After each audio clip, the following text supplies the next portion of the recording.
Selamat datang kembali. Pernah nggak sih Anda kepikiran gimana kalau ternyata seorang filsuf dari katakanlah 2400 tahun lalu justru dia yang pegang kunci buat kita bisa berpikir jernih di tengah lautan informasi abad sekarang?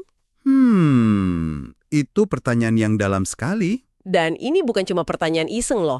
Ini inti dari pembahasan kita kali ini. Kita akan menggali sebuah buku menarik dari E.N. Nur Hasanah, judulnya Strategi Literasi Intelektual, Menggali Kedalaman Pedagogi Plato untuk Nalar Kritis Abad 21. Judulnya saja sudah provokatif ya. Betul. Dan misi kita di sini cukup sederhana. Kita mau bongkar argumen utama buku ini. Buku ini bilang, lupakan deh Plato sebagai filsuf kuno yang karyanya cuma buat dihafal. Anggap dia sebagai arsitek sebuah metode belajar yang luar biasa modern. Bisa mengubah cara kita berpikir ya. Tepat. Jadi, mari kita selami bareng-bareng gimana sih dialog-dialog Plato ini dirancang bukan buat ngasih jawaban, tapi buat melatih kita jadi pencari kebenaran yang aktif. Nah, ini sebetulnya sebuah pembongkaran cara pandang yang fundamental. Selama ini kan banyak orang baca dialog Plato itu seolah-olah itu buku teks. Semacam kitab suci filosofis gitu ya, Ya. yang isinya kebenaran absolut. Betul, tinggal diterima saja.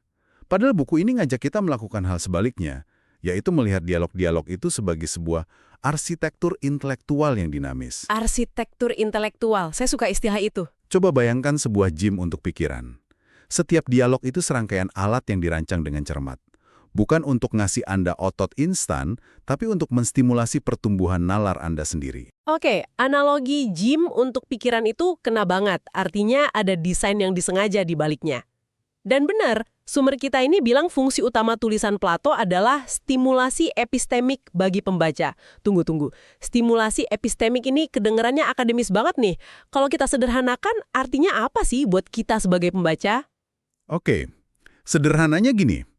Tujuannya itu bukan untuk membuat Anda tahu apa yang Plato tahu, tapi untuk memprovokasi Anda agar mulai berpikir seperti seorang filsuf. Ah, Epistemik itu kan soal cara kita tahu sesuatu, fondasi pengetahuan kita. Jadi, stimulasi epistemik itu ibarat sengatan listrik kecil yang dirancang untuk membangunkan kapasitas nalar yang sebenarnya sudah ada di dalam diri kita. oke, jadi bukan transfer informasi. Bukan. Ini sebuah ajakan untuk berkolaborasi dalam penyelidikan. Anda bukan lagi penonton, tapi diajak turun ke lapangan buat ikut main.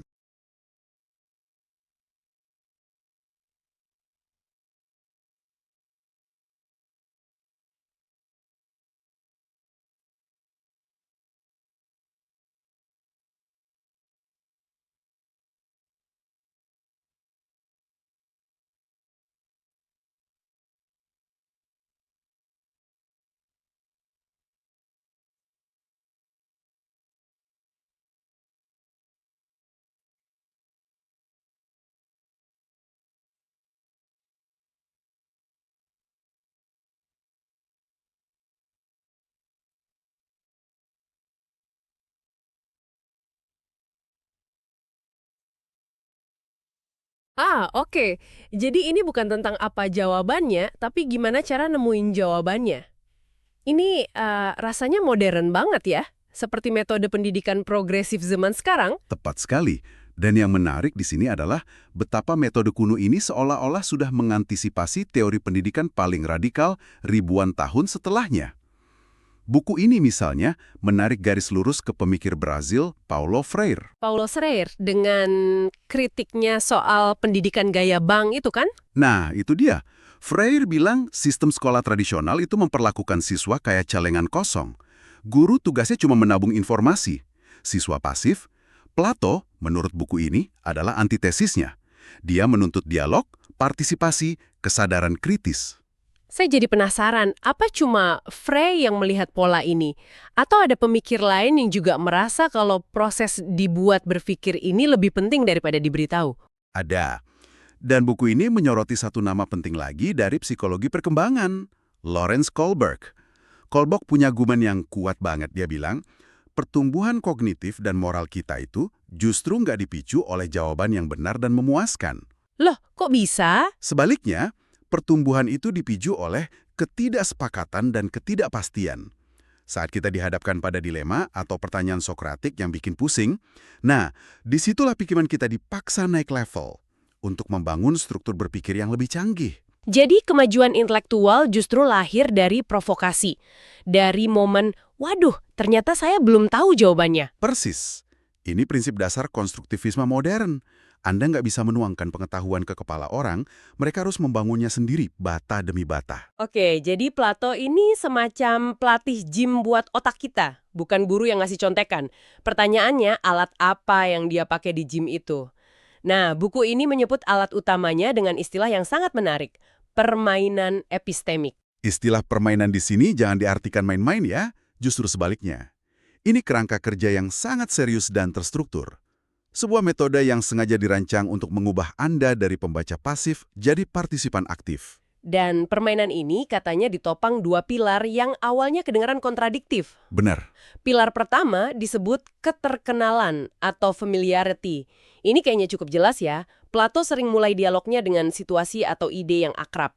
Obrolan soal cinta, keadilan, politik sehari-hari. Tujuannya, kata buku ini, buat nurunin biaya masuk kognitif. Kita diajak masuk ke ruangan yang nyaman. Betul. Biar nggak kaget dulu. Tapi pilar keduanya ini yang agak aneh. Kebingungan atau aporia. Bukankah tugas seorang guru itu untuk menghilangkan kebingungan, bukan malah menciptakannya? Kenapa bikin orang bingung, malah jadi strategi? Pertanyaan Anda itu tepat sekali sasaran. Dan disitulah letak kejeniusan pedagogi Plato. Kebingungan yang diciptakan Plato itu bukan kebingungan yang bikin kita frustrasi terus menyerah. Buku ini menyebutnya kebingungan produktif. Kebingungan produktif? Oke. Ini adalah disonansi kognitif yang dirancang sebagai pemicu. Gini cara kerjanya. Setelah Anda nyaman dengan topik yang familiar, Plato lewat Sokrates mulai ngasih pertanyaan-pertanyaan tajam. Pertanyaan yang membongkar asumsi dangkal Anda. Tiba-tiba, jawaban yang tadinya Anda pikir sudah pasti benar, ternyata goyah. Anda sampai di sebuah aporia, jalan buntu intelektual. Jadi rasanya kayak tanah yang kita pijok tiba-tiba bergoyang gitu. Persis. Dan apa reaksi alami kita saat tanah yang kita pijak bergoyang? Kita panik sebentar, lalu berusaha cari pijakan yang lebih kokoh kan? Tentu. Nah, ketidaknyamanan intelektual itulah bahan bakarnya. Ia memaksa kita untuk berhenti puas dengan jawaban warisan atau opini umum. Kita terdorong menggali lebih dalam, merevisi asumsi, dan membangun fondasi pemahaman yang benar-benar milik kita sendiri. Jadi, secara paradoks, momen kebingungan itulah yang jadi jembatan menuju pencerahan. Oke. Pergeseran cara pandang ini mulai terasa dampaknya. Dan sepertinya nggak berhenti di situ. Buku ini juga melakukan hal yang sama pada salah satu ide Plato yang paling terkenal, teori bentuk atau forms. Jujur ya, saya selalu bayangin teori bentuk ini sebagai sesuatu yang abstrak dan aneh. Semacam dunia lain yang melayang-layang, isinya versi sempurna dari segala sesuatu. Dan gambaran itu sangat umum. Tapi buku ini melakukan demistifikasi yang radikal. Interpretasi barunya begini. Lupakan gagasan bentuk sebagai objek metafisik di dunia ide. Sebaliknya, pandanglah bentuk sebagai model kognitif atau bahkan teknologi untuk melakukan investigasi. Fungsinya bukan benda, tapi alat. Tepat. Lebih tepatnya, sebagai perantara epistemik. Nah, itu dia istilahnya lagi. Kalau tadi stimulasi epistemik itu pemicunya, apa maksud perantara di sini? Oke, kita pakai analogi yang kuat dari buku ini. Bandingkan dengan model ilmiah modern. Coba pikirkan lubang hitam. Oke. Astronom kan nggak bisa lihat, menyentuh, atau meneliti lubang hitam secara langsung. Mustahil. Terus apa yang mereka lakukan? Mereka membangun model-model matematis yang sangat rumit. Model ini bukan lubang hitamnya, tapi ia berfungsi sebagai perantara. Yang memungkinkan pikiran kita berinteraksi dengan fenomena yang nggak terjangkau itu. Tepat sekali. Lewat model itu, mereka bisa uji hipotesis, pahami perilakunya, bikin prediksi. Saya ngerti. Jadi, bentuk Plato itu fungsinya sama. Keadilan yang sempurna mungkin nggak bisa kita amati langsung di dunia kita yang kacau ini. Jadi, Plato menciptakan bentuk keadilan sebagai model untuk bantu kita mikirin esensi keadilan itu sendiri. Persis. Bentuk itu model konseptual untuk menyelidiki esensi abstrak di balik realitas yang kompleks. Dan buku ini menguraikan dua karakteristik utama model ini. Pertama, ini adalah model minimalis.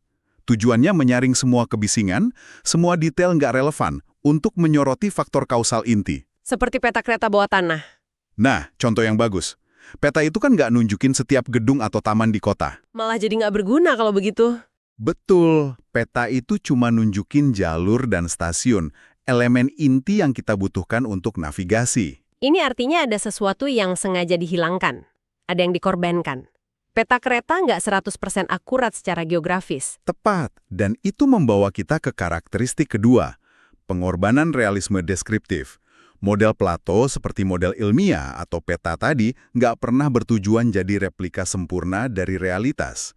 Ia sengaja mengorbankan detail deskriptif demi sesuatu yang lebih berharga, daya guna penjelasan. Kekuatan eksplanatori. Ya, ini inti dari abstraksi strategis.